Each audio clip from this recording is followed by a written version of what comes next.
હવે અત્યારના આપણે આની પહેલાં અમાલ્ગમેશનનું ચેપ્ટર હતું જે આખું ખતમ કરી નાખ્યું, મતલબ પાર્ટ આખું. અને હવે અબ્સોર્પ્શનના આપણે સમ કરશું. લાસ્ટ જે વિડીયો હતો જેમાં 3 સમ હતા 16, 12 અને 29 એ એન્ડ હતો આપણે અમાલ્ગમેશનનો. હવે અબ્સોર્પ્શન આપણે કરશું અને અબ્સોર્પ્શનનો સૌથી પહેલો આ સમ છે અને આ માસ્ટર સમ છે. આમાં મેજોરિટી જે બી ટાઈપ હશે એ આવી જશે. બાકી આના પછી બી હું વિડીયો અપલોડ કરીશ અને હવે બહુ જલ્દી વિડીયો આવશે. મેં વચ્ચે ગેપ લીધા બધા, પછી એની કારણે હવે જેટલા બી વિડીયોઝ આવશે જલ્દી આવશે, સમ આવશે અને વિધિન 26 to 27 સુધીમાં બધા વિડીયો અપલોડ થઈ જશે. સો આ માસ્ટર સમ છે. આપણે હવે કરીએ આમાં કઈ રીતે આવી બી હું કહી દઉં. અબ્સોર્પ્શન અમાલ્ગમેશન જેવું જ હોય, એક્ઝેક્ટ થોડુંક અલગ હોય. અમાલ્ગમેશનમાં બે કંપની હોય, બે કંપની એક નવી ત્રીજી કંપની ફોર્મ કરે. પણ જ્યારે અબ્સોર્પ્શન એટલે ટેક ઓવર થાય, એક કંપની બીજાને ટેક ઓવર કરી લે એ રીતનું. મર્જરનું હોય, મર્જર અલગ હોય, ટેક ઓવર અલગ હોય. સો આમાં ટોટલ બે કંપની છે. એક કંપની છે મોના, તો આમાં મોહિની છે અને મોના છે. મોહિની છે એ મોનાને ટેક ઓવર કરી નાખે છે, એકવાર કરી લે છે. હવે આમાં કઈ વસ્તુ નહીં લઈ જાય એ કીધેલું છે. પેલું છે જે કેશ છે, એમાં 10,000 રાખશે, બાકીની લઈ જશે. સો 25,000 છે, એમાંથી 15,000 લઈ જશે, 10,000 રાખી દેશે. બુક ડેટ મતલબ ડેટર્સ એ બી નહીં લઈ જાય. પછી did not take over any liabilities. However it agrees to collect book debt and pay the creditor on behalf of Mona. એટલે એ ડેટર્સ લઈ લેશે ને એને બિહાફમાં ક્રેડિટરને પે કરી લેશે. પછી આ જે છે પ્રેફરન્સ શેર, એ એક્ઝેક્ટ આની પહેલાં જેમ આવતું છે 5 હતા, ઓલ્ડમાં 4 આપે એ રીતે છે. સેમ ટુ સેમ ઇક્વિટી આ બી કઈ રીતે થાય મેં આગળ કીધેલું છે. આમાં બી હું તમને દેખાડી દઈશ એકવાર માસ્ટર સમ છે એટલે. પછી છે the existing debenture holder what to be issued sufficient debenture in Mohini limited so as to give them a premium of 10%. એવી આપણે જોશું. પછી આ છે liquidation expense 5,000 Mohini work limited was to be allowed to commission. પછી આવશે આ the Mohini limited was to be allowed a commission of 2% on all sums of collection. A વાળું બી આપણે જોઈ લઈશું. પછી ડેટર્સ છે જે 10% બેડ ડેટ તરીકે પ્રૂવ થયા છે, એટલે બેડ ડેપ આપણે માઇનસ કરી નાખશું ડેટર્સમાંથી. પછી છે bank overdraft was paid in full and creditor were paid subject to a discount of 2%. So આપણે એ બી કરી લઈશું. સો પહેલેથી આપણે જોઈએ તો આમાં કીધેલું છે કે અસેટ્સ બધી લઈ જાય છે. સો આપણે અસેટ લઈ લઈશું. અસેટ છે આપણી મશીનરી, ફર્નિચર એ લઈ લીધું બે. પછી આવશે ગુડવિલ તો હોય નહીં, ડિબેન્ચર ડિસ્કાઉન્ટ બી ના આવે. પછી આવે સ્ટોક લઈ લીધા. પછી ડેટર્સ છે જે આપણને ડેટર્સને લઈને એ ક્રેડિટરને પે કરી નાખશે. સો આપણે એ લેશું નહીં આમાં ના જ પાડી લીધી પહેલાંથી. કેશમાં બી સિમિલર છે, પણ કેશમાં એમ કીધું છે 10,000 છે એ રાખવાના છે અને બાકીના લઈ જશે. સો 25,000 માઇનસ 10,000 કરી નાખશું. સો 15,000 બચશે. તો આપણી પાસે આવી ગઈ અસેટનું.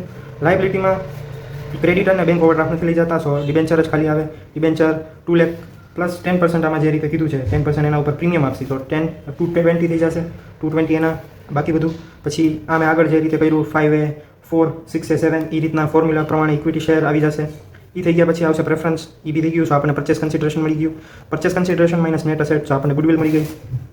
એ બે ફાઇન્ડ કર્યા પછી જે મેઇન વસ્તુ છે જે આમાં થોડીક યુનિક છે અને માસ્ટર સમ એટલે જ છે આમાં એમ કીધું છે it did not take over any liabilities however it agreed to collect the book debt મતલબ debtors and pay the creditor on behalf of Mona. So એ ડેટર્સ કલેક્ટ કરી લેશે. ડેટર્સ આપણી પાસે જે 10,000 છે એ બેડ ડેપની છે. સો 1,50,000 માઇનસ 10 એટલે આવશે 140. 140માંથી ક્રેડિટર છે અને આપણે 2% ડિસ્કાઉન્ટ આપશું.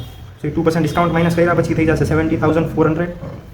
અને કમિશન એને મળશે જે બી અહીંયા મેન્શન કરેલું છે કમિશન મળશે. સો કમિશન આપણે 1,40,000 ઉપર 2% કમિશન કરી લઈશું. સો આ બે ડેટર્સની સામે આપણે સેટલ કરી લઈશું. સો ડેટર્સમાંથી આપણે 1,40,000 મળ્યા, આ બે આપી દીધા. સો આપણી પાસે સસ્પેન્સ વેન્ડર સસ્પેન્સ અકાઉન્ટ ત્યારે બને જ્યારે સામેવાળાની ડિટેલ આપણને ખબર ન હોય કે આપણા માટે અનનોન હોય. સો સિમિલરલી આ કેસમાં બી આપણે બનાવશું વેન્ડર સસ્પેન્સ અકાઉન્ટ. આ આવી જશે 58,800. એના પછી આવશે રિયલાઇઝેશન અકાઉન્ટ. રિયલાઇઝેશન અકાઉન્ટ આની પહેલાં આપણે કરતા એ જ રીતે સિમિલર બધી અસેટ્સ આપણે અત્યારના ગુડવિલ બી આમાં અકાઉન્ટ કરી લેવાની. પછી આપણે સેટ કરી લઈશું કઈ રીતે આવશે. આ ઓલ્ડ જે આપણને ગુડવિલ છે આમાં મેન્શન હતી એ જ છે 1 લાખ.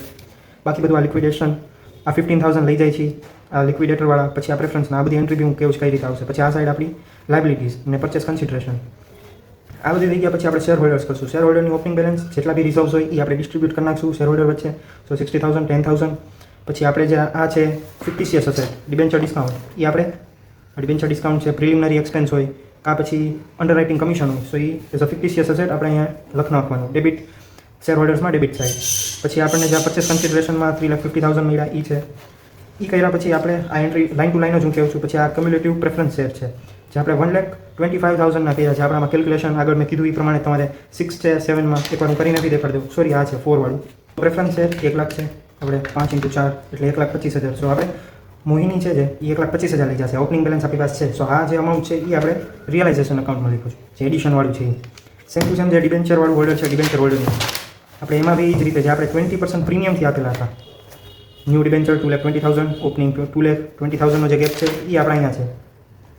આ બેંક ઓવરડ્રાફ્ટ છે આ બેડ ડેટ છે આપણે 1 લાખ વાળી આ છે જે 1,50,000માંથી 10,000 છે એ આ કમિશન જે 1,40,000 ઉપર આપણે આપ્યું સો આ કરી નાખ્યા પછી આપણને આજે આ બી કહી દો ડિસ્કાઉન્ટ ઓન ક્રેડિટર જે છે એ આપણે 80,000ના 2% છે 1,600 એ કર્યા આખું અહીંયાનું ક્રેડિટ ડેબિટનો કર્યા પ્રોફિટ અહીંયા ટ્રાન્સફર થયા પછી આખું અહીંયાનું કમ્પ્લીટ થઈ ગયું બટ આ સાઈડથી આપણે હજી કેશ ટ્રાન્સફર કરશું કેશ ટ્રાન્સફર માટે તેમાં 5,000 જે છે લિક્વિડેટરના 50,000 જે આપણે આગળ લીધા બેંક ઓવરડ્રાફ્ટના ક્રેડિટર્સના પછી રિયલાઇઝેશનવાળું આ જે છે આપણે કમિશન આપ્યું હતું એ થઈ ગયા પછી આ સાઈડથી આપણે ડેટર્સમાંથી લીધા હતા જે પે કર્યા હતા આ 10,000 જે છે જે આપણે રાખ્યા હતા એટલે આપણી ઓપનિંગ બેલેન્સ બનશે 25માંથી 10 રાખ્યા હતા 15 લઈ ગયા હતા સો ઓપનિંગ 10,000 1,40,000 એ થઈ ગયા પછી ટોટલ આ જે આવે કેશમાં એ આપણે ટ્રાન્સફર કરશું જે આ ગેપ આવ્યો એ શેર હોલ્ડરમાં ટ્રાન્સફર કરશું અને શેર હોલ્ડરમાં અહીંયા લેવા ક્રેડિટ ડેબિટ બે મેચ થઈ જશે આપણે આ પ્રેફરન્સ શેર કરી નાખ્યું generally realisation account share holder અને કેશ જ પૂછાય બટ આમાં આપણે એડિશનલ બી પૂછેલા છે એડિશનલથી આપણે કરી નાખ્યું કેમ માસ્ટર સમ છે